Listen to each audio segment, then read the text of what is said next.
आप सभी के हृदय में विराजमान उस पावन पिता परमेश्वर को मेरा सादर प्रणाम। अपनी अयोध्या यात्रा के दौरान पवित्र सरयू में जी भर के स्नान करने के पश्चात हम सपरिवार घाट पर ही स्थित यानी राम की पैड़ी पर ही स्थित ज्योतिर्लिंग महादेव श्री नागेश्वर नाथ जी को जलाभिषेक किए।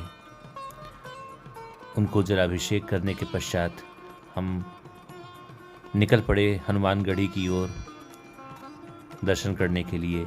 रास्ते में राम की पैड़ी से निकलते ही सामने ही लता मंगेशकर चौराहा, अयोध्या में बने लता मंगेशकर चौक का उत्तर प्रदेश के मुख्यमंत्री श्री योगी आदित्यनाथ जी ने 28 सितंबर सन 2022 को उद्घाटन किया।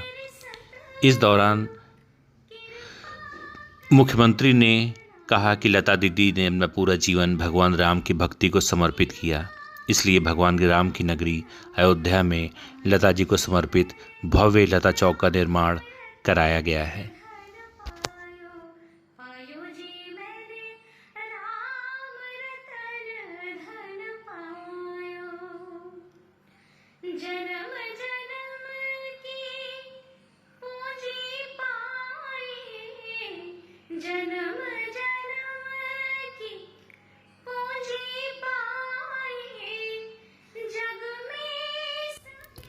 रामनगरी अयोध्या में स्वर कोकिला लता मंगेशकर चौक का निर्माण सरयू नदी के तट पर स्थित नया घाट क्षेत्र को लगभग 7.9 करोड़ रुपए के अनुमानित बजट से विकसित किया गया है। चौक में 14 टन वजन का और 40 फीट लंबी वीणा को लगाया गया है।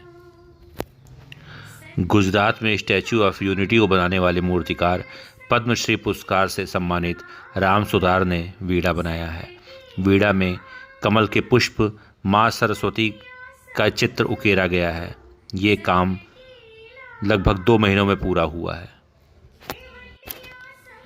ये स्मारक पर्यटकों और संगीत प्रेमियों के लिए आकर्षण का बड़ा केंद्र बना हुआ है, जबकि ये देश का पहला स्थान है जहां अमर सुरीली आवाज़ों को शहर से जोड़ने के लिए इतने विशाल संगीत वाद्य यंत्र का स्थापना की गई है।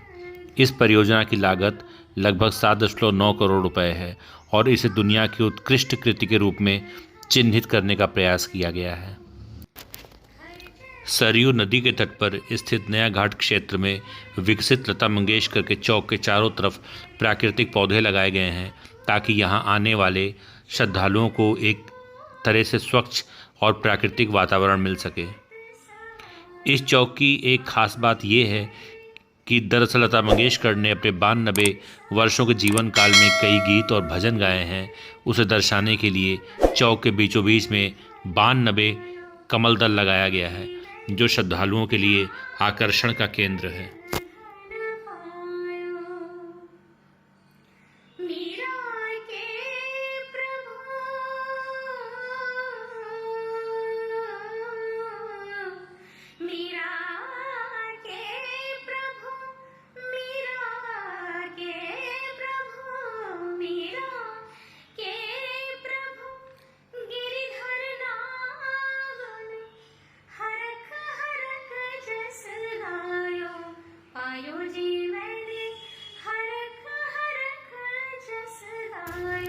कुछ पल लक्ष्मी द्वार अयोध्या से आप सबके साथ बांटते हुए आप इस लक्ष्मी द्वार की खूबसूरती, इसकी नक्काशी को देखें।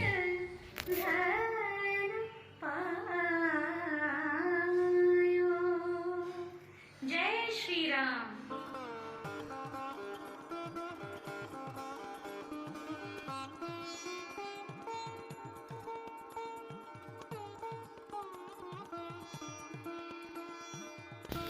अब आइए आपको ले चलते हैं विश्व प्रसिद्ध इस पावन श्री राम की जन्मस्थली में स्थित हनुमानगढ़ी मंदिर, हनुमान जी के दर्शन करवाते हैं।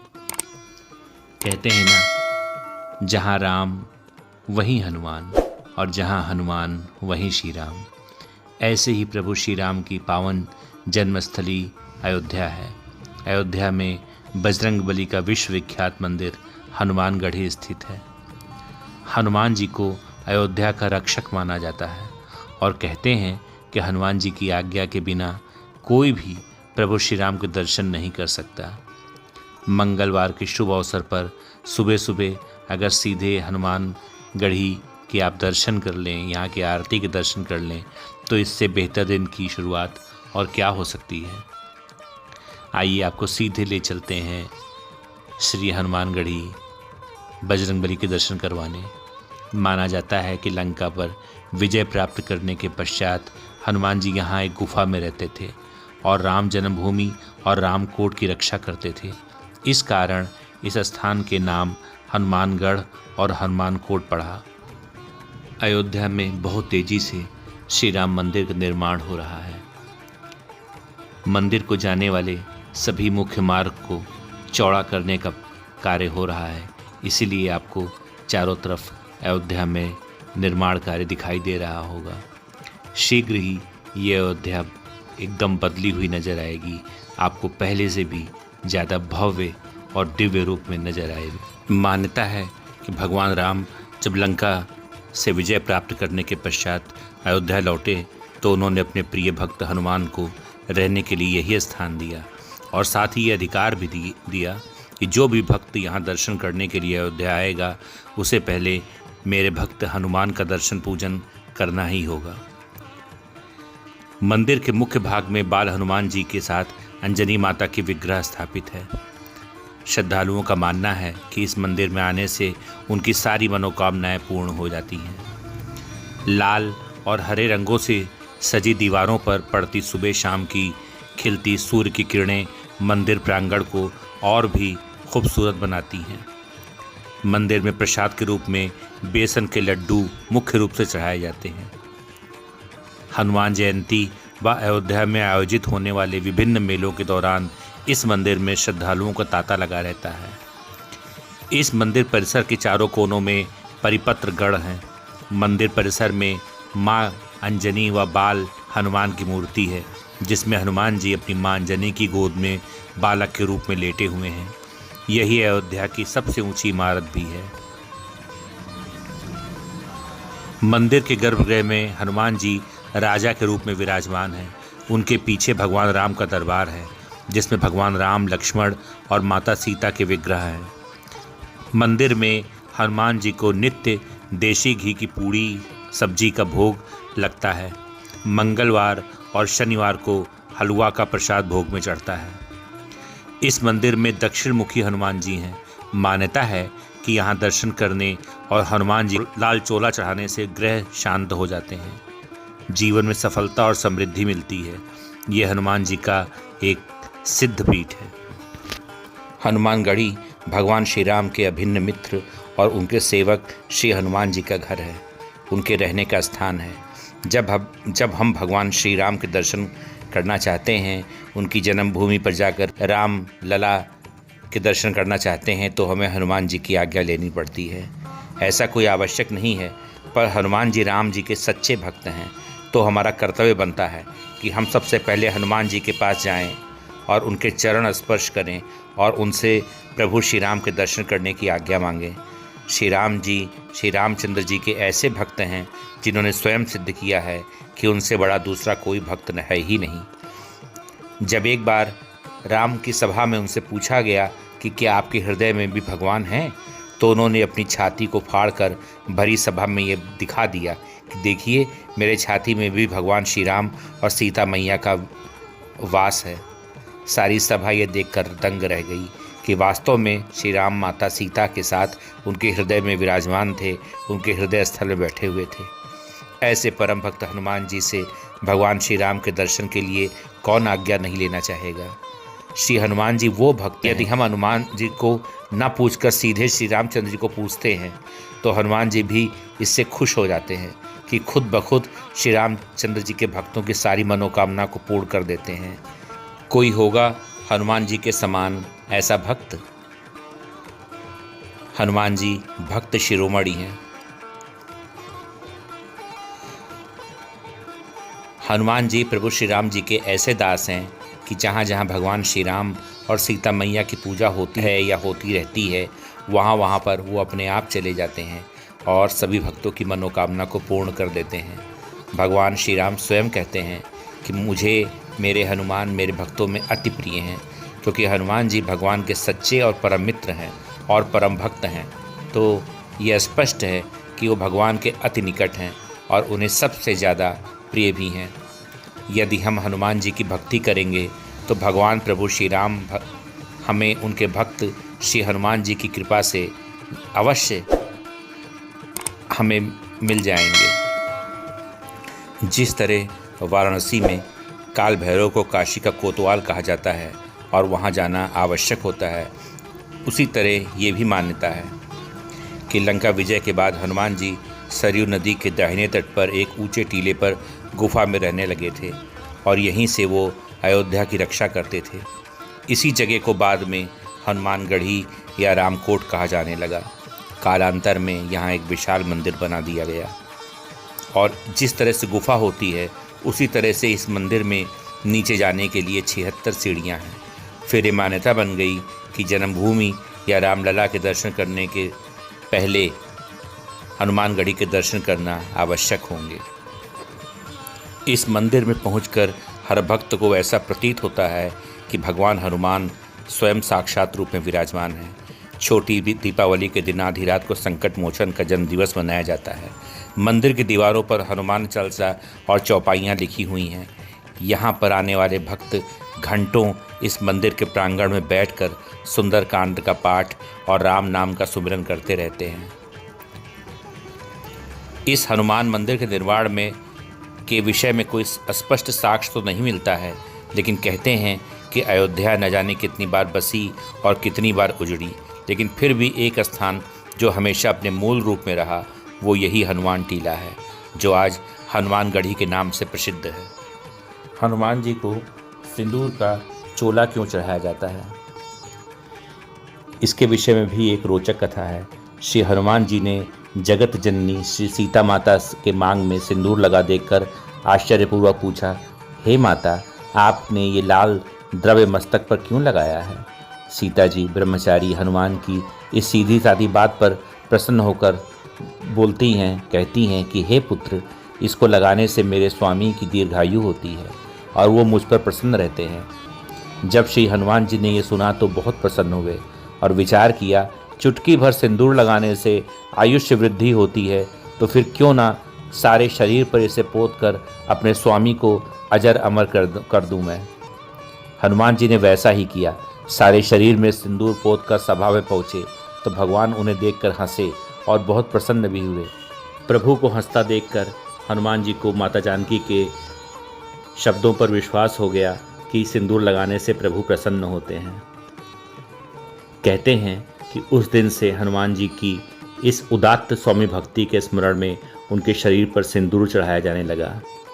हनुमान चालीसा के अनुसार, राम रसायन तुम्हरे पासा, सदा रहो रघुपति के दासा।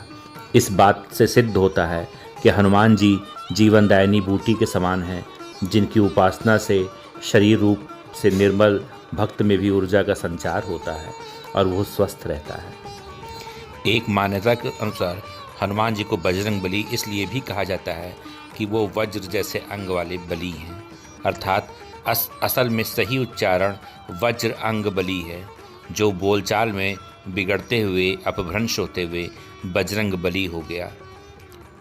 शुद्ध शब्द वज्रांग है, क्योंकि इसका उच्चारण आम व्यक्तियों के लिए कठिन है, इसलिए वो बजरंग बन गया। वज्र के समान अंगों वाले श्री बजरंगी जी को लोक भाषा में बजरंगी कहा जाता है। हनुमान जी की अड़िमा और लघिमा सिद्धि की क्या विशेषता है? ये अष्ट सिद्धियाँ इस प्रकार हैं। अड़िमा उसे कहते हैं जो एक शून्य बिंदु जैसे परमाणु समान के साइज में अपने को छोटा करके किसी की भी दृष्टि में न आने की शक्ति। दूसरी है महिमा, अपने आकार को बड़ा कर ब्रह्मांड जितना कर सकने की शक्ति।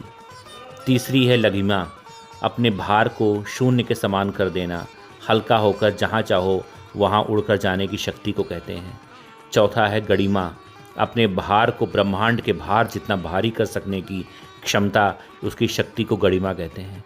इशिता, इच्छानुसार किसी भी प्राणी पर आधिपत्य कायम करना और भौतिक पदार्थों का सृष्टि और विनाश कर सकने की ईश्वरीय शक्ति को ईशिता कहते हैं। वशिता प्रकृति सृष्टि हुए जीव जगत को अपने वश में करने और इच्छा के अनुसार संचालन कर सकने की शक्ति को वशिता कहते हैं। कर्तता कर्तुम अकर्तुम अकर्तुम कर्तुम अर्थात विधाता के विधान के विपरीत असंभव को संभव करने और संभव को असंभव कर देने की शक्ति। प्राकाम्यता आकाश जमीन कहीं किसी भी जगह पर स्थान पर समाधि लेकर विलीन होने की शक्तियों को प्राकाम्यता कहते हैं। माता सीता ने हनुमान जी को अष्ट सिद्धि और 9 निधि देने वाला बनाया है। इनके मालिक ही नहीं, ये दाता भी हैं। अष्ट सिद्धि 9 निधि के दाता असवरदीन जानकी माता। आपके मन में ये प्रश्न उठता होगा कि दक्षिण मुखी हनुमान जी को क्यों इतना महत्व दिया जाता है। ऐसा माना जाता है कि दक्षिण दिशा प्रतिकूलता का सूचक होता है। इस दिशा में बैठकर भोजन भी नहीं किया जाता है। हनुमान जी ने लंका दहन किया था, अर्थात उन्होंने प्रतिकूलता या समस्याओं का विनाश किया था, क्योंकि लंका भी दक्षिण दिशा में ही स्थित है। तो ऐसा माना जाता है कि दक्षिण दिशा में स्थित हनुमान जी हमारी प्रतिकूलताओं अर्थात हमारी समस्याओं का निवारण करते हैं। इसलिए दक्षिण मुखी हनुमान जी को बेहद महत्व दिया जाता है और उनका पूजन करना सर्वमंगलकारी होता है, सुखदायी होता है और हमारी समस्त मनोकामनाओं को पूर्ण करने वाला होता है। अब आइए करते हैं श्री हनुमान जी के पावन और पवित्र दर्शन।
पवन तनय संकट हरण मंगल मूर्ति रूप, राम लखन सीता सहित हृदय बसहु सुरभूप। महाराज की जय।